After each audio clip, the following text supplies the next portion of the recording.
Saya nggak tahu, yang lalu sudah diceritain belum tentang Sultan Murad? Sudah? Semuanya belum. Ini sayap kanan, sayap kiri sama, sepakat? Belum? Sultan Murad, sultan yang masyhur ya. Beliau yang memiliki anak yang bernama Muhammad, dan Muhammad bin Murad terkenal. Beliaulah yang mendapatkan nasib yang luar biasa dari Allah diberikan kepada Sultan Muhammad Murad ini, karena beliau mendapatkan fadilah hadis Nabi SAW yang berbunyi, kalian pasti akan membebaskan Konstantinopel dari kekufuran, akan masuk Islam.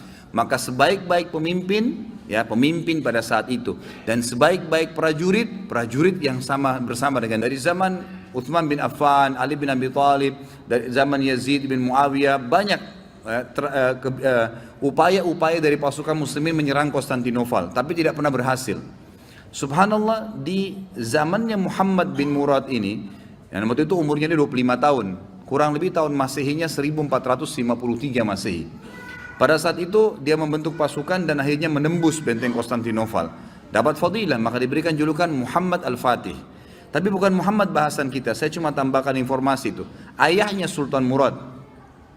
Sultan Murad II diistilahkan, karena ada Sultan Murad I. Sultan Murad II ini ada tradisi dia yang sangat bagus gitu.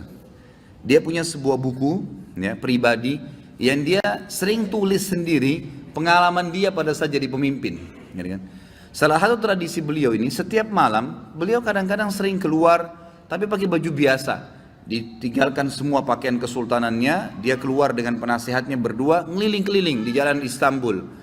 Liling-liling lihat, beli makanan di pinggir jalan, berbaur sama masyarakat, dengarin keluhan mereka. Ada orang yang sakit dibantu, ada yang butuh bantuan, fakir miskin dibantu, dia tahu. Jadi dia tahu masalah di lapangan dan dia bantu, besoknya didalamkan, diaplikasikan, diperbaikin, begitulah. Satu malam, dalam salah satu bukunya, dalam satu lembaran buku sejarah hidupnya, beliau bilang, satu malam saya nggak bisa tidur. Kemudian saya bilang sama penasihat saya, coba malam ini kita sama-sama yuk pergi keluar seperti biasa nyamar. Baiklah, jalanlah berdua ini. Begitu dia jalan, tiba-tiba waktu jalan di salah satu jalan-jalan kecil di Istanbul, ada satu orang jalan pegang botol khamr. Pas depan Sultan Murad, subhanallah, dengan hikmah Allah kepleset orang itu, jatuh, kendi khamrnya pecah, mati tiba-tiba. Di tempat mati orang itu. Waktu mati, biasanya kalau ada orang seperti ini jatuh tiba-tiba, umumnya kan banyak orang yang datang melihat ada apa keadaannya. Waktu itu Sultan Murad tiba-tiba datang dengan penasihatnya, lihat, diperiksa, sudah meninggal orang, diperiksa urat nadi lehernya sudah mati orang ini. Tapi anehnya, nggak ada satu orang pun yang lalang itu mau lihat, nggak mau ditengok, nggak mau dilihat gitu. Langsung kata Sultan Murad, wahai muslimin, ini ada orang mati, gitu kan? Nggak ada yang nyaut. Dua kali, wahai muslimin, ini orang muslim, oh ini orang mati, nggak ada yang nyaut.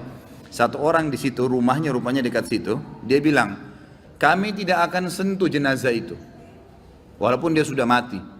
Kata Sultan Murad, kenapa? Dia bilang, tidak anda lihat, dia pegang khamar, orang ini fasik, ahli maksiat. Setiap malam zina, setiap malam mabuk. Kami nggak mau, sentuh jenazahnya kami nggak mau. Kata Sultan Murad, tapi kan dia dari kaum muslimin. Kalau kalian tidak mau mengurus jenazahnya, tunjukkan saya di mana rumahnya, biar saya yang bawa ke rumahnya. Ada beberapa orang, ringkas cerita, membantu Sultan Murad datang ke rumahnya. Diketok pintu, dibuka, istrinya lihat suaminya meninggal, nangis. Seperti umumnya biasa wanita, menangis, kemudian masuklah. Yang lain ini orang-orang yang tadi nunjukin rumah itu sudah pulang semua, tinggal Sultan Murad sama penasehatnya.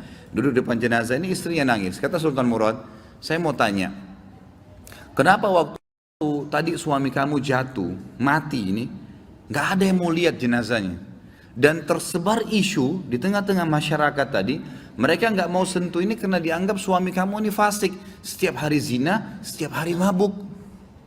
Sultan Murad kaget waktu istrinya tiba-tiba berhenti nangis, langsung dia bilang, saya udah tahu orang akan nilai begitu suami saya, tapi perlu anda tahu, suami saya ini bukan pezina, bukan orang mabuk.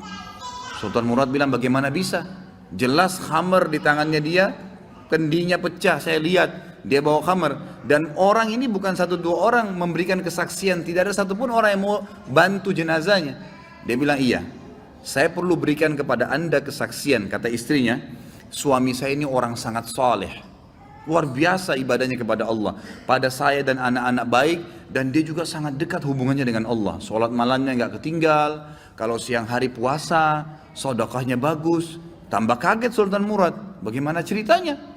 Dia bilang, suami saya ini punya satu usaha di tengah-tengah kota sini. Setiap hari hasil bisnisnya dia dibagi 3 keuntungannya. Sepertiga dibawa pulang ke rumah untuk saya pakai makan dan minum untuk anak-anak saya. Sepertiga lagi, sepertiga keuntungan diberikan botol khamr, berikan minuman keras, dia bawa pulang ke rumah, dibuang di WC. Dia nggak minum, dibuang di WC. Terus dia bilang apa depan saya, kata istrinya, itu yang berikan kesaksian. Setelah dia buang, dia bilang, segala puji bagi Allah, minimal membuat saya ya mengurangi orang muslim yang mabuk hari ini.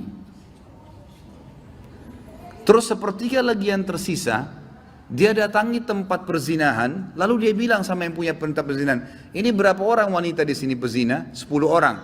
Berapa bayarannya kalau perempuan 1 malam sampai besok pagi dibayar? Kata si tempat punya tempat sekian, dikasih sama dia, sepertiga untungnya nih, 10 orang ini semua saya booking malam ini, tutup tempat kalian. Ini sudah milik saya, sudah dapat uang kan? Gak ada perzinahan, tutup. Dia pulang ke rumahnya. Orang pikir waktu dia masuk ke kios khamr, beli khamr, dia minum. Orang pikir waktu dia masuk tempat zina, dia berzina. Padahal sebenarnya dia malah suruh tutup. Dia pulang, kata istrinya, lalu dia bilang, segala puji bagi Allah yang minimal membuat saya malam ini memberhentikan beberapa anak muda muslim zina. Bayangkan, pernah gak kita terfikir buat perbuatan begini? Gak terlintas. Tapi karena kedekatannya dengan Allah, Allah bukakan dia jalan ibadah yang tidak masuk di akal kita gitu. Lalu istrinya bilang, saya pernah bilang sama suami saya, kalau begini perilakumu, kapan kamu mati, nanti jenazah kamu gak diurus sama kaum muslimin.